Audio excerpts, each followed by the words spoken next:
भैया बचाया।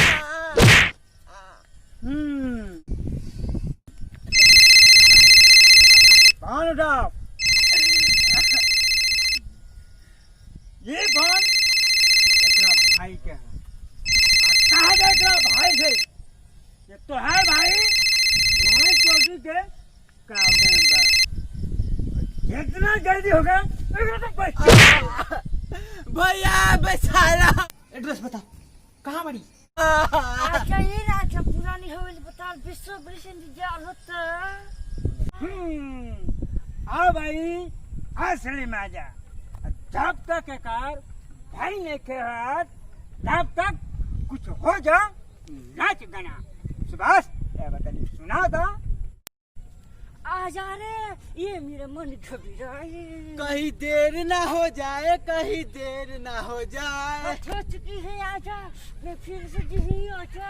आजा रे कहीं देर ना हो जाए, कहीं देर ना हो जाए। गजब के रोग धरा दिहलू ए रानी हमके जवानी में। सरदार ओकर भैया कोई आडे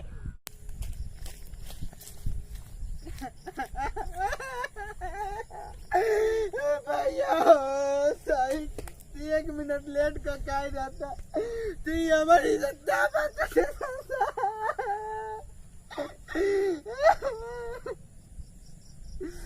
भैया इतने कापत काय बड़ा हो? जान बचा के भागल बाकी वो कहे हथियार ले ले पानी। हथियार हो रास्ते में पुलिस रहा हसन क्यों गनी जान बचा के भागल बानी। डर के बारी हवा खराब रहला। बाप रे इतना बड़ा सरी हो का रे तोर भला में भाग गई आके बस बहुत हो गई भैया। हथियार दो आज एक निका भुजरी भुजरी काट दे। दो हथियार।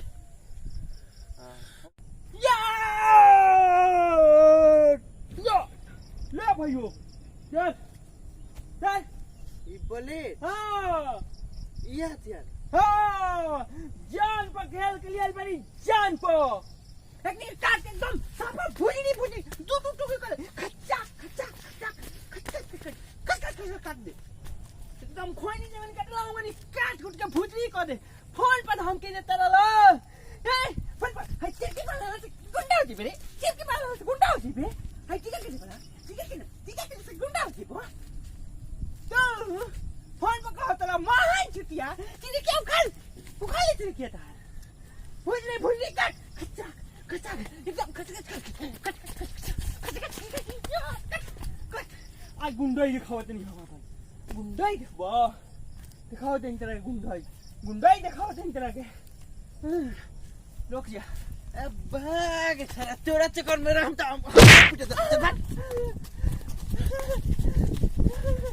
अरे कर लू अब तोर का हाल है? अब तोरा का मारब सा खड़े खड़े गुंडा खानी लागत नहीं। हां ठीक है यार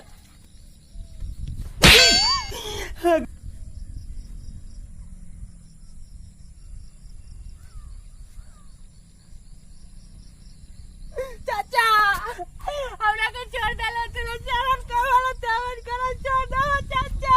तो एगो काम कर का चाचा तनी नाच के दिखाओ।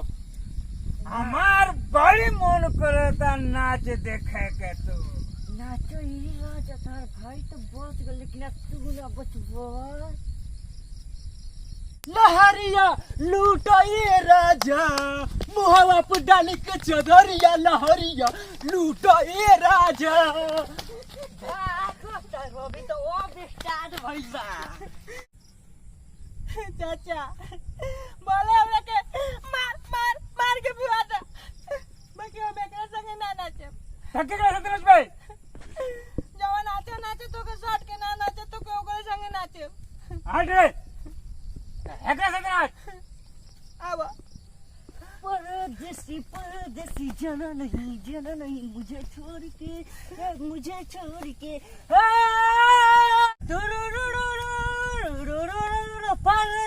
परदेसी जाना मुझे छोड़ के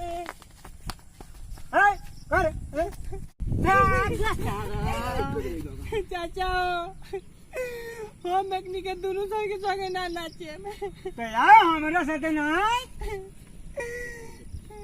चलो हम तो तेरे आशिक हैं अच्छा दिए पुराने अच्छा है तुम अच्छा दिल के टुकड़े टुकड़े करके हम सिकरे के अच्छे दिए अच्छा जाते ये तो बता दे हम जिएंगे किसके लिए दिल